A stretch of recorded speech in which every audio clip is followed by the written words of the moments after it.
I did a presentation one time to a group in Connecticut, and it was several high schools, Connecticut high schools, that had come together with female athletes, with these high school girls that were great athletes. And I did In Our Right Minds, a performance for them.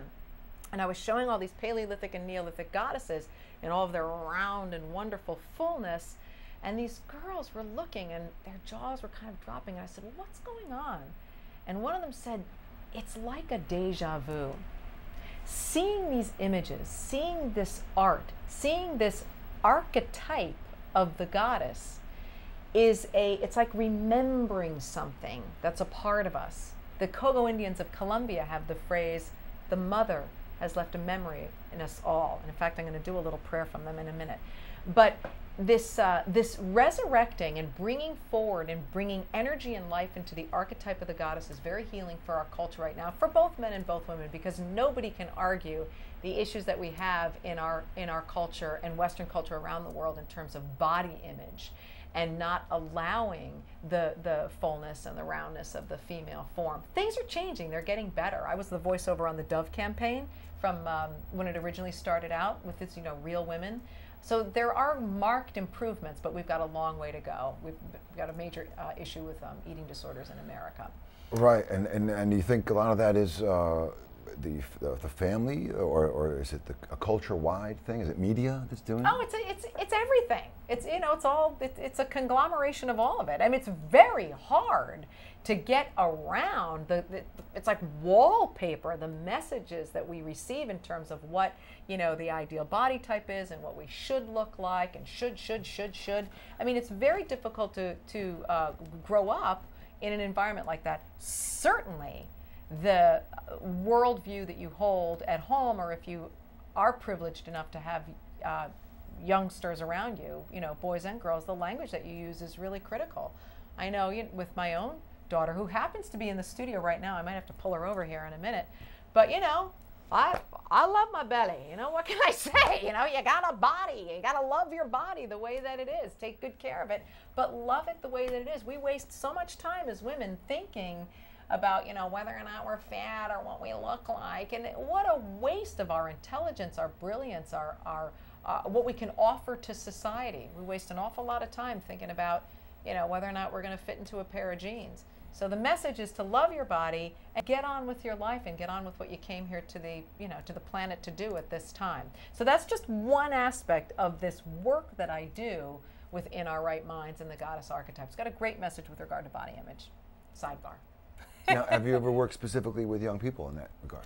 Well, the content of the piece is, especially in terms of it has a lot of scholarship to it. So I would say that probably middle school and up is most appropriate. Because it seems then that many young people, girls particularly, may have in a sense, replaced symbolically the worship of a goddess with the reminder of a statue. They're not worshiping the statue as a god, but it's some type of symbol for them to picture. But in today's world, that's been replaced by, the magazine cover of something at the checkout line of a bizarre person who's made to look even more bizarre. But because the masses are told that all the other people think that's beautiful, they all believe that it's true. Exactly. It's like a mass hypnosis. Yeah, absolutely. And then luckily we're starting to get away from some of the real, when models were like walking skeletons. I mean, that was Twiggy started it. I remember Twiggy. Well, yeah, it's been a cultural journey, and it's time for a change. And I do see very positive movement forward. Excellent. So it's a strong message about body image as well. Well, I think that's very powerful message for today, in today's world. Mm-hmm. I want to do the song of the Kogo Indians. Can I? Go. All right. If I wish I had my rain stick, actually, if you know what a rain stick is, it makes this wonderful sound that sounds like rain. I have an app that can do that. Sound effects right here. An app for a rain stick. I think I have. Cultures that never lost their connection to the mother of all things. And a great example of that is the Kogo Indians of Colombia. And on the spot, the iPhone's not working, but rain stick. I tossed out that app. I wasn't using it that much. So it's a wonderful, just imagine the rainforest and the Kogo Indians, and they say, the mother of songs, the mother of our whole seed bore us in the beginning. She is the mother of all races of people, of all temples and all tribes. She is the mother of the thunder, the mother of the rivers, the mother of the rain, the mother of the trees and all things. She is the mother of the animals, the only one, and the mother of the Milky Way. She is the mother of the grain, the only one we have. She alone is the mother of all things, she alone. And the mother has left a memory in us all. I love that piece. That's beautiful. Yeah, thanks. Excellent. Thank you for... thanks to the Kogo Indians for that one. The orbs are got pretty active behind you there. There you go. But I'm glad we have that on the show. And just to remind our viewers, the whole show you can see again and forever, in perpetuity, as they say, on YouTube. .com/a show about everything, all one word. And if you need to send us some messages, you can do that by emailing us at Gmail, a show about everything @gmail.com. If you need more information from about my work in Our Right Minds, that's at inourrightminds.com. Excellent.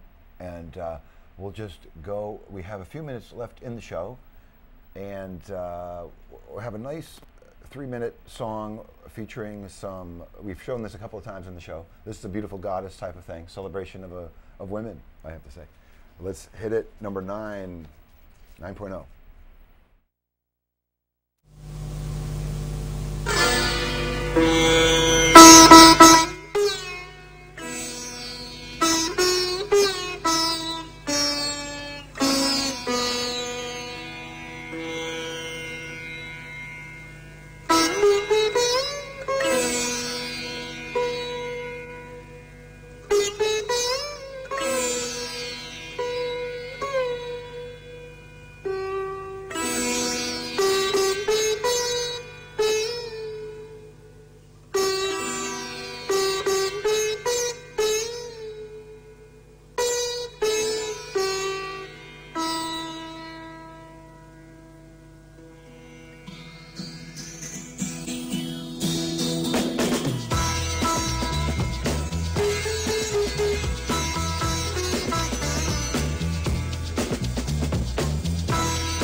I'm watching this clip along with John, and I'm appreciating it. John, when was this filmed?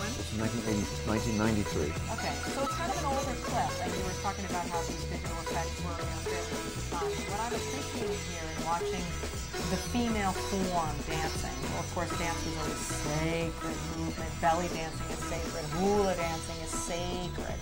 That was at the source of the very core of the sacral.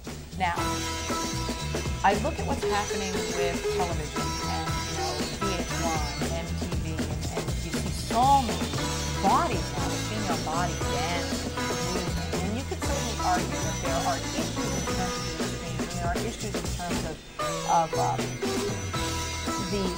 the detrimental side of things, where you've kind of lost any sense of grace or respect for the female body. I'm always an optimist. So in the large picture of things, while we have a bit of a problem right now, because we're not having quite the respect level that we might need, the very fact that we're seeing the female body moving and dancing. It's opening the door, and I'm quite certain it will be reclaimed by the female initially and then by the male as sacred once again. Could you imagine whatever temple, church, mosque, chapel that you went to or go to growing up, and when you went in there was a sacred dancer like this woman that we're seeing right now, and that the whole congregation was appreciating that they were seeing a form of God in action. That's what we need to return to. So right now we're seeing, MTV and VH1, and it's all kind of, commercial, and, we've got some issues around that. But I think we're going to be able to push it through and resacralize sexuality, which is going to be the biggest thing we do on this planet. Sexuality is the #1 force on the planet. And as we begin to move to resacralize it, that's going to be our greatest move for creating heaven on earth on this planet. I'm all for that. Yeah, well, it's critical. Now, we have a little bit of time left, and let's just pop in video 7.0, please. And let's keep the voice up. The music, and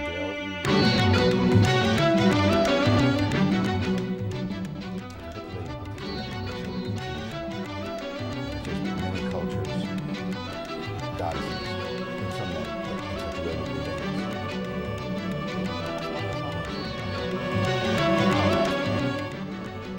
Well, one of the things that we have is, especially since we're in the melting pot here in the United States, and we're really lucky if we come from families that keep us connected to any kind of ancient tradition. We need to view, say, images like this and have an understanding of what our rich heritage is on this planet. It's really important to go back to our ancient history. There's value there. I use myths in our right minds. Myth and storytelling.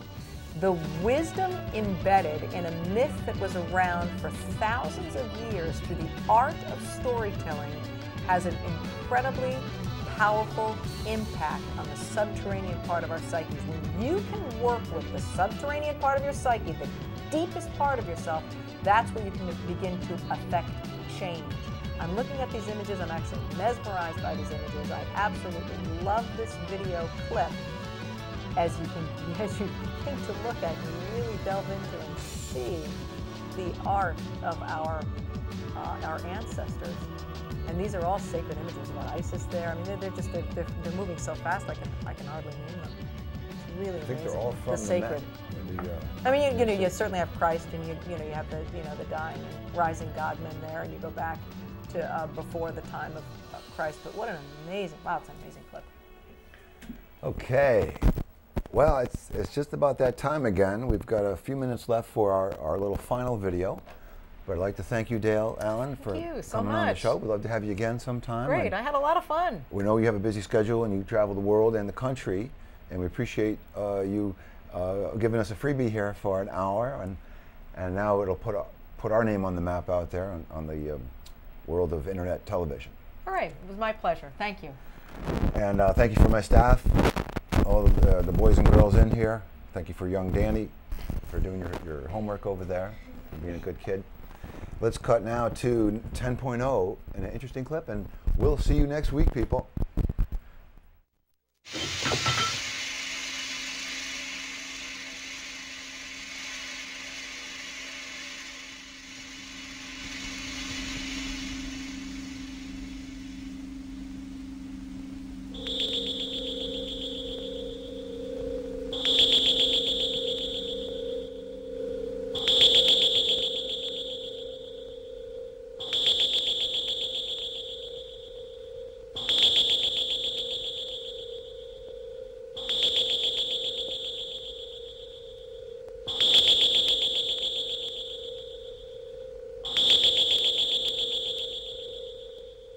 Be somebody in there.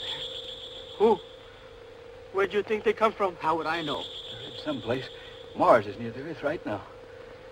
Happens every 18 or 20 years, they say. We'd be the first to make contact with them. See? We'd be in all the papers. How about that? We could show them we're friendly, huh? Walk out there with a white flag. What are we going to say to them? Welcome to California. Come on.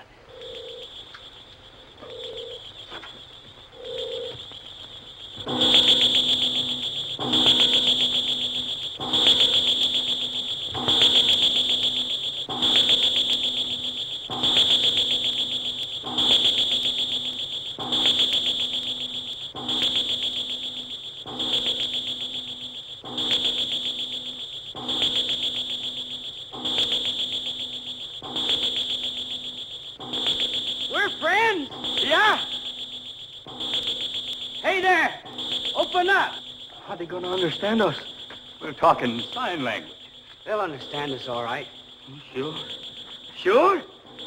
Everybody understands when you wave the white flag, you want to be friends? Hey there! Open up! Come on out! We're friends! That's right! We welcome you! We're friends! Yeah! An astronomer checks and double-checks his horrifying discovery.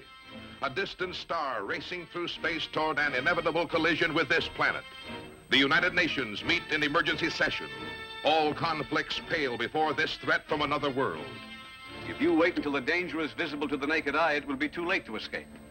High on a mountaintop, an army of scientists work desperately to build this giant rocket, this modern Noah's Ark, to carry a few picked survivors of our doomed civilization to a new life on another world, as doomsday is upon them. I think all you scientists are crackpots. Nothing is going to happen. When worlds collide, you'll see the most amazing.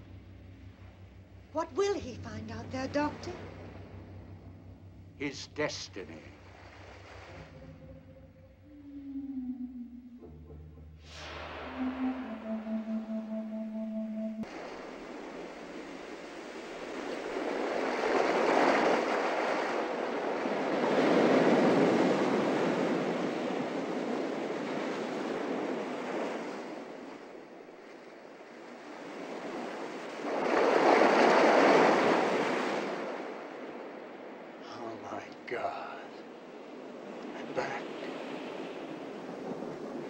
I'm home.